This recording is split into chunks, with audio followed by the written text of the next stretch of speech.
বিড়ির অর্ডার দেবেন আর log log বিড়ির একটা শুকটান মারিয়ে এই লগ লগ কি খবরটা কি কদে ওই শুকটান দেওয়া বিড়ির মধ্যেও যদি সে ওই দাড়ি পাল্লার দাওয়াত দিয়া আল্লাহর দ্বারে কবুল হয়ে যায় এমনও হইতে পারে পিছনের সব আল্লাহ মাফ করে দিয়ে তার তো ভালো করে। আসলে আমাদের জামাত ইসলামের ডক্টর ফজলুল হক উনি যে বক্তব্য আজকে দিয়েছেন সারা বাংলাদেশে ভাইরাল হয়েছে, আমরা এই বক্তব্যটাকে নিন্দা জানাই। কেননা আমরা মুসলমান, আমাদের কাছ থেকে এই তার মতো একজন শিক্ষিত লোকের এরকম বিড়ির অ্যাডভার্টাইজের মতন মনে হয়তো সে দিচ্ছে, বিজ্ঞাপন দিচ্ছে যে বিড়ি খেয়ে আপনি ধুমা ছেড়ে বা দাড়িপাল্লায় ভোট দিলে আপনি বেহেশতে যাবেন, নাউজুবিল্লাহ।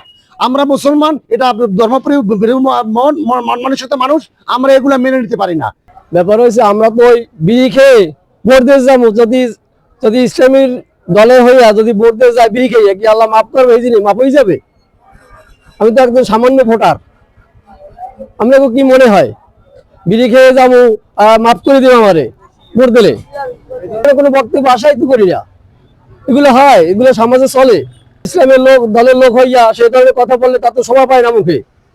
লোক সে যদি আবার বলে আপনার বিড়ি খেয়ে গেলে ভোট দিলে মাফ হয়ে যাবে, এটা কেমন কথা বললেন? তো আজকে মাওলানা আব্দুল হামিদ খান ভাসানের কথা আমাদের মনে পড়ে যে নীল নদীর পানি যেমন নীল না, জামাত ইসলাম তেমন ইসলাম না।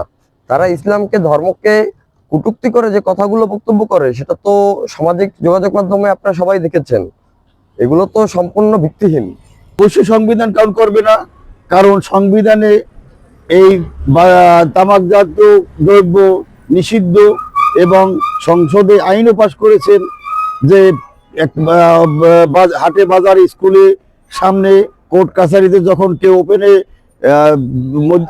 ধূমপান করবেন 50 টাকা জরিমানা করবে, এবং পরবর্তীতে সেটা বাড়িয়ে 2000 টাকা পর্যন্ত জরিমানার আইন করেছেন। এবং সেইটাকেই এই জামাতে ইসলাম এবং স্বীকৃতি দিচ্ছে যাতে ভোট সেন্টারের ভিতরেও বিড়ি খাইতে পারে।